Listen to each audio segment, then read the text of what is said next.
Verse 2 says these words. It says, "And a certain man, lame from his mother's womb, was carried, whom they laid at the gate of the temple, which is called Beautiful." Peter and John are walking. This man is being carried. Peter and John are going inside. This man is staying outside. He hopes with all his heart that some religious do-gooder will walk past and throw him a few coins, that he can get something to eat. Notice that somebody carried this man every single day. Not once a week, not once a month, but every single day they carried him to this place where he would beg. And if they carried him there, they must have carried him home again. There was a lame man in Mark chapter 2 who was also carried by 4 friends. You know the story well. But these 4 had faith that if they carried him to Jesus, they would not have to carry him home again. Because Jesus could do something amazing. One commentator claims to know the names of these 4 people. And if we have these 4 in our youth tonight, then young people will be brought to Jesus. The first one, he says, is called compassion. Compassion.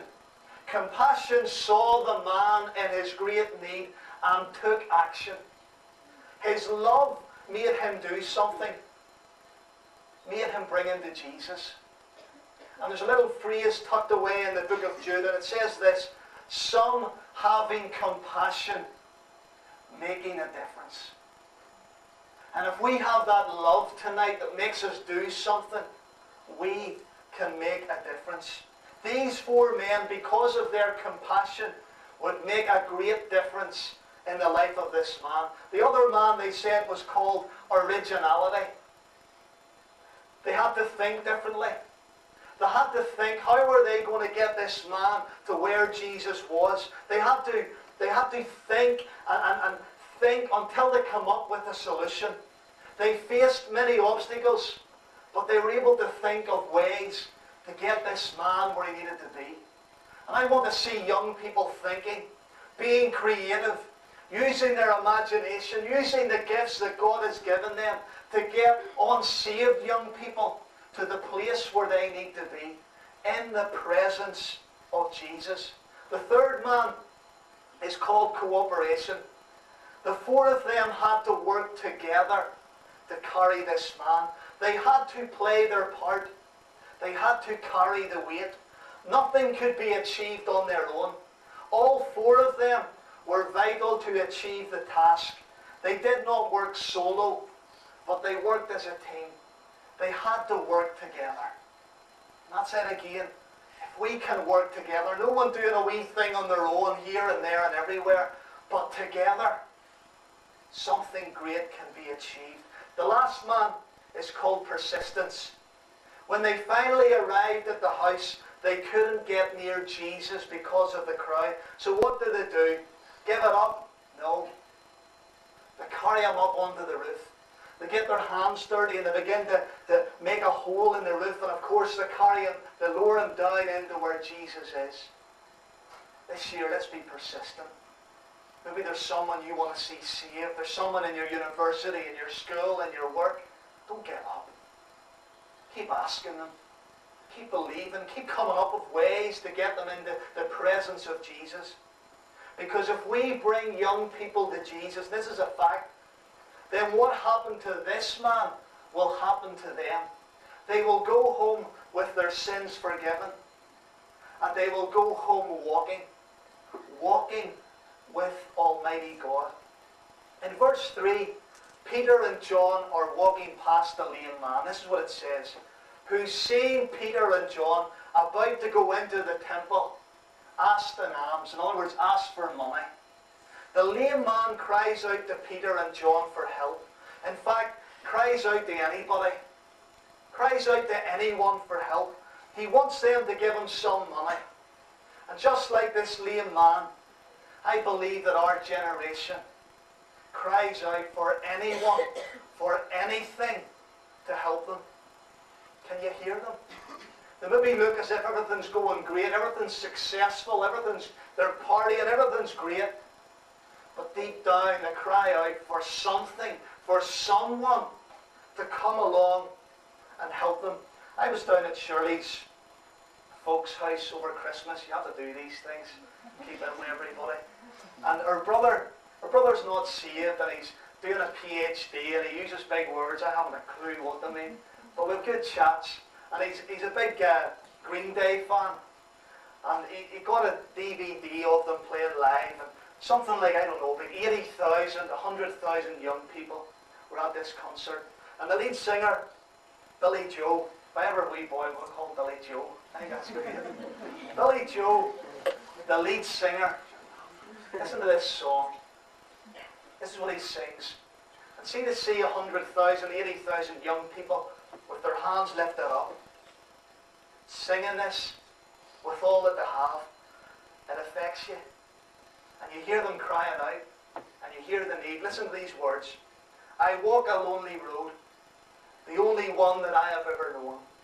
Don't know where it goes, but it's home to me, and I walk alone. I walk this empty street on the boulevard of broken dreams, where the city sleeps, and I'm the only one, and I walk alone. Listen to this. My shadow's the only one that walks beside me. My shallow heart's the only thing that's beating. Listen, sometimes I wish someone out there will find me. Till then, I walk alone. That's the cry of our generation. Whether they admit it or not, they're looking for someone. They're looking for something to come and rescue them and lift them from the pit that they are in. His name is Jesus Christ. He is the one that they are crying out for. They don't realize it, but He is the one that can come in and forgive them of their sins, completely save them and deliver them. And maybe you're here tonight and you can associate with those words because you're not saved. You need Jesus Christ. He is your greatest need. Peter and John hear the cries of this man, and they have the option to walk on by. After all, the 3 p.m. prayer meeting's about to start. Better get in, get my wee front seat like these boys here.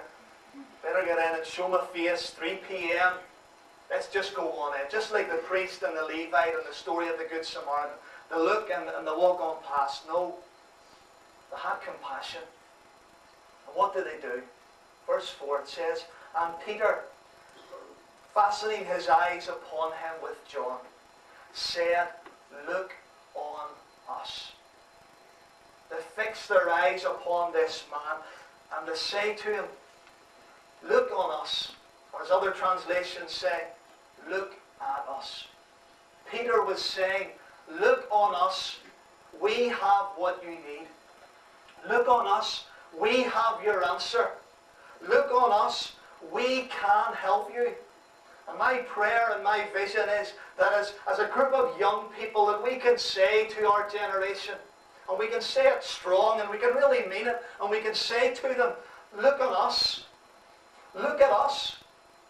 We know what you need. We know your answer. We know what you're looking for. Look at us. And when they do look at us, and when we do get their attention, whether it be in your place of work, or whether it be someone that we talk to down the street, whether it be someone at an open air, whether it be someone over at the well, when we get their attention, what will they see? Will they see our hope? Will they see our love for one another? Will they see Jesus Christ in us? Or will they say there's no difference with them? Verse 5 tells us this, that the man gave heed unto them and was expecting to receive something from them. Must have put his hands out. Happy days. At last, somebody. I'm going to get something. They're going to help me. I'm going to get a meal. Something. Reminds me of a man came into the church and he was hungry, and David Murray came and got me, and He says,